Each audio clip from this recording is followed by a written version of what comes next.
এটা কি ডললে ওই যে প্রতিভা क्या है हाथ में अरे लज्जा পেয়ে গেছে मतलब थोड़ा सा चाय और स्नैक्स मिल जाए दी जाए এখানে চলছে ফটো সেশন। হ্যাঁ না এদিকে বেশ কিছুক্ষণ দাঁড়িয়ে সময় কাটানোর পরে এখন আমরা যাচ্ছি তাবাকশির দিকে। তাবাকশির দিকে যেতে যেতে হঠাৎই চোখে পড়লো একটা গ্রাউন্ডে ফুটবল ম্যাচ হচ্ছে আর সেটাকে ঘিরে রয়েছে প্রচুর মানুষজন। আরও যত সামনের দিকে এগিয়ে যাচ্ছি ততই দেখতে পাচ্ছি প্রকৃতির এক অদ্ভুত খেলা। কখনো বা প্রচণ্ড মেঘ, মনে হচ্ছে এক্ষুনি বৃষ্টি নামবে, আবার কখনো প্রচণ্ড রোদ, আর রয়েছে পাহাড়ি ফুলের সম্ভার। এর আগে যখন আমরা মেঘালয়ের মলিনাং ভিলেজে গেছিলাম তখন প্রচুর রকমের পাহাড়ি জবার দেখা পেয়েছিলাম। সমতলেও জবা ফুলের প্রচুর ভ্যারাইটি আমরা দেখতে পাই, কিন্তু পাহাড়ের সৌন্দর্য যেন অনেক গুণ বেড়ে যায়। যাই হোক, ফাইনালি আমরা চলে এসেছি তাবাকশিতে আর আমরা গাড়ির থেকে নেমে পড়েছি। আর এই যে ফুলগুলো তোমরা দেখতে পাচ্ছ লাল লাল, এগুলো সব হচ্ছে দোপাটি ফুল আর এগুলো হচ্ছে গোলাপ। কত ফুল তাই না, কত সুন্দর লাল নীল গোলাপি কত ফুল। আমার হাতে যে ফলটা দেখতে পাচ্ছ এটা হচ্ছে চা গাছের ফল, আর সামনে যে কটা গাছ দেখতে পাচ্ছ সব হচ্ছে চা গাছ। এগুলো থেকে অর্থোডক্স টি তৈরি হবে। তাবাকশিতে এসে দেখা হলো দুই পুচকির সঙ্গে, চলো তোমাদের সাথে ওদের পরিচয় করিয়ে দিই।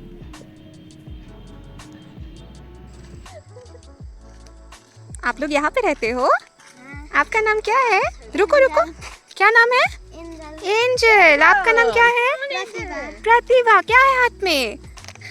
अरे लज्जा পেয়ে গেছে।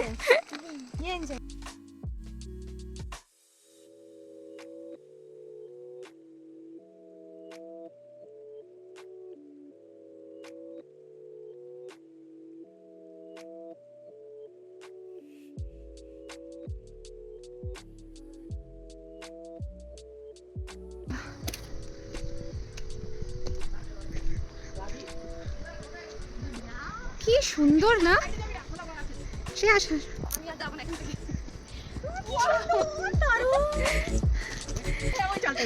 হ্যাঁ ওটাই বাকি আছে, ওটাই বাকি আছে। হ্যাঁ না না না যাবো না।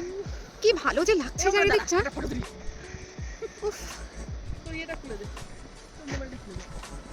ছাদ থেকে নেমে পড়েছি আর আমরা এখানে কিছু স্ন্যাক্সও অর্ডার করে দিয়েছি। আমরা অর্ডার করেছিলাম কফি আর অনিয়ন পকোড়া। বেশ সন্ধে সন্ধে হয়ে আসছে, এখন বাজে 5:45 মতন।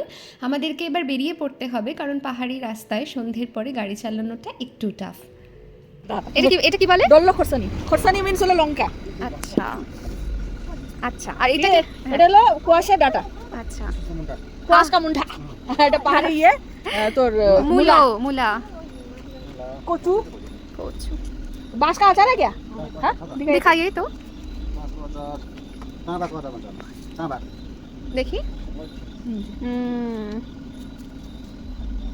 বাঁশের আচার। এটা কি ডললে ওই যে ওইটা দেখলি যে ওইটাই এটা ভিনেগারে ইয়ে করা। আচ্ছা, আজে এখন 6:45 মতন আর আমরা বেরিয়ে পড়েছি। আমরা শিলিগুড়ি যাচ্ছি। শিলিগুড়িতে গিয়ে তোমাদের সাথে দেখা হচ্ছে।